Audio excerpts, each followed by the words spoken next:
வயநாட்டில நிலச்சரிவு ஒரு பார்வை. வணக்கம் நண்பர்களே. கேரளாவின் வயநாட்டில சமீபத்தில் ஏற்பட்ட நிலச்சரிவுகள் மிகவும் கொடூரமானவை. பசுமையான மலைப்பிரதேசத்தை கற்பனை செய்து பாருங்க. அடிக்கடி பெய்யும் கனமழை, இயற்கை எழில் சூழ்ந்த வயநாடு மேற்கு தொடர்ச்சி மலைப்பகுதியில் அமைந்துள்ளது. ஆனால் இதே அழகுதான் இப்போது ஆபத்தா மாறிவிட்டது. வயநாடு ஏன் நிலச்சரிவுக்கு ஆளாறது என்பதை பற்றி ஆராய்வோம். நிலவிய ரீதியா இது ஒரு மலப்பலப்பாங்கான பகுதி என்பதா இயற்கையாகவே நிலச்சரிவுக்கு உள்ளாகிறது. இப்பகுதியின் மண் மற்றும் பாறை அமைப்புகளும் முக்கிய பங்கு வகிக்கின்றன. அடுத்து கனமழை. இங்கு பருவமழை தீவிரமாக இருக்கும். மண்ணை நிரப்பி நிலச்சரிவு அபாயத்தை பன்மடங்கு அதிகரிக்கிறது. இதில் இயற்கை மட்டும் காரணம் இல்லை, மனித நடவடிக்கைகளும் நிலைமையை மோசமாக்கியுள்ளன. பெரிய அளவிலான வனிப்பு சரிவுகளே நிலை குலைய செய்துள்ளது. ஒரு காலத்துல மண்ணை பிணைச்சிருந்த மரங்கள் இப்போது இல்லை, சரிவல் அபாயகரமானதா மாறிவிட்ட. மேலும் நிலையற்ற கட்டுமானம். மலை சரிவுகளில சரியான சுற்றுச்சூழல் தாக்க மதிப்பீடுகள் இல்லாம கட்டுமானம் மேற்கொள்வது பிரச்சனையை அதிகரித்துள்ளது.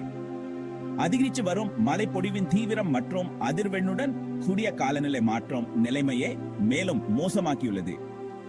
சரி, நிலச்சரிவுகள் உண்மையை எப்படி ஏற்படுகின்றன? ஒரு சரிவை கற்பனை செய்து பாருங்க. அந்த சரிவில் செயல்படும் விசைகள் அதன் வலிமையை விட அதிகமாகும் போது அது வழிவிடுறது. கனமழை மண்ணை நிரப்பி அதன் நிலைத்தன்மையை குறைக்கிறது. செங்குத்தான சரிவுகள் அதிகம் வழிவிடக்கூடிய.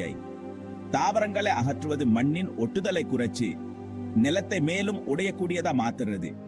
சில நேரங்களில் நிலநடுக்கம் கூட நிலச்சரிவுகளை தூண்டலாம். வயநாடு நிலச்சரிவின் விளைவுகள் மிகவும் வேதனையானவை. கணிசமான மக்கள் தங்கள் உயிர்களை இழந்துள்ளனர். வீடுகள், உள்கட்டமைப்பு, விவசாய நிலங்கள் அனைத்தும் சில நிமிடங்களில் அழிந்துவிட்டன. இந்த பகுதிக்கு ஏற்பட்டுள்ள பொருளாதார இழப்பு மிகவும் அதிகம். சுற்றுச்சூழல் பாதிப்பு, மண் அரிப்பு, நீர்நிலைகளின் மாசுபாடு மற்றும் பலவற்றையும் நாம் மறந்துவிடக் கூடாது.